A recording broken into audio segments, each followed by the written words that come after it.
Channels are essentially an extension of horizontal levels and trend lines. And today we're going to be looking at how to draw them, how to trade them, and I'm going to show you just how powerful this tool really is.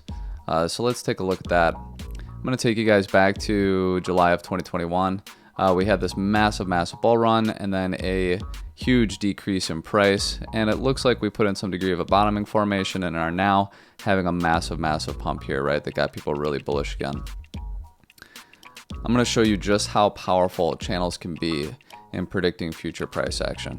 So in order to draw our channel, we'll simply go to our toolbar, select parallel channel. Be sure that your magnet tool is on in this case. Sometimes it's better to have it off. And just like trend lines or horizontal levels, you can draw from the wick or the open or close of a candle. In this case, I'm going to draw from the wick. And I'm going to draw from the 2017 high to our low here, and then back up to our 2021 high, right? So you can see here, look at just how well respected even the midline is. And to tell if you've drawn a good channel, typically you want to see not only the bottom and the top respected, but you also want to see the midline have some degree of respect as well. So let's hit play and see how well this plays out in predicting future price action. So we can see we hit our midline, and our midline held a support here, was resistance before then breaking through. And here gave us our top almost to the dollar, right? Months ahead of time. Okay, respect on the midline here, and we're getting some degree of a pump back up. Look at that, our midline held exactly almost to the dollar as respect here, before getting our move down, breaking through, back testing it here, confirming it as resistance before then breaking down, and now here we are at this point. I mean, look how well, simply connecting here to here and back up here. This helped predict months and months and months in advance of price action, right? Between, the midline here, the absolute top of our second wave here, and then, our midline here, and then back testing it here, reminding us not to get overly bullish. So let's take a look at some other channels as well.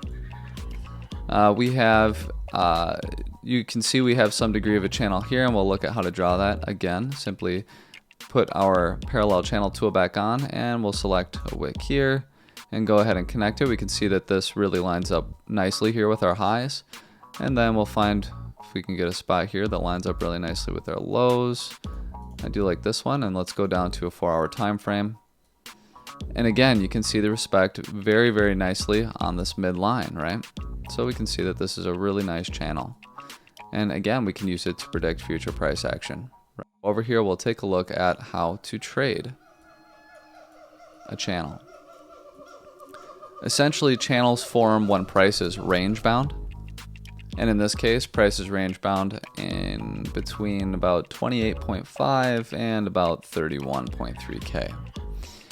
So simply what you would do is you would see that, midline here come down, okay. And I would say by this point here, you should have been able to draw out some degree of a channel. And at this point, what you would do is you would look to long the bottom and trade it to the top, taking profit at the midline. So you would have your stop loss below the low of the range, okay?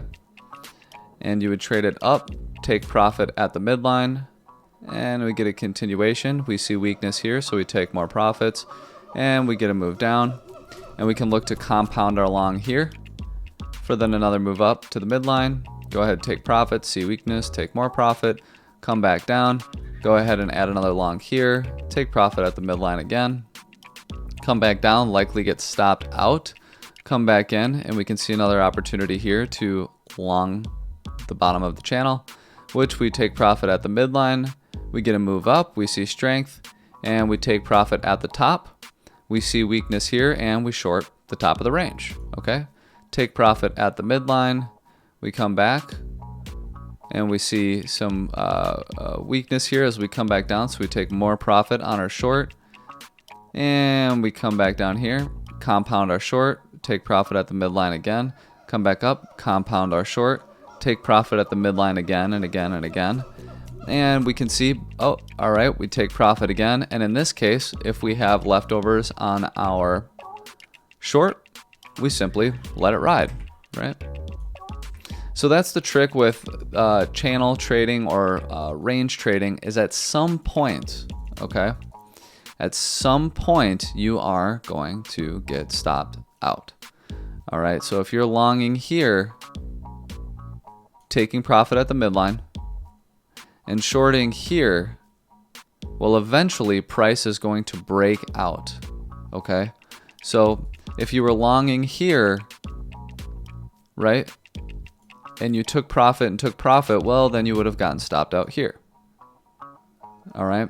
If you were shorting here and price just so happened to break up this way, then you would have been stopped out here. Okay. So no matter what, you're going to get stopped out if you do take these trades, these range trades, these channel trades. But the idea is that the amount of wins that you can get off of this by taking profit, especially at the midline or on a full rotation, it well weighs out the risk, all right? Because you have a tight stop loss that, oh, okay, you get stopped out, no big deal, and you can just look to trade the next one.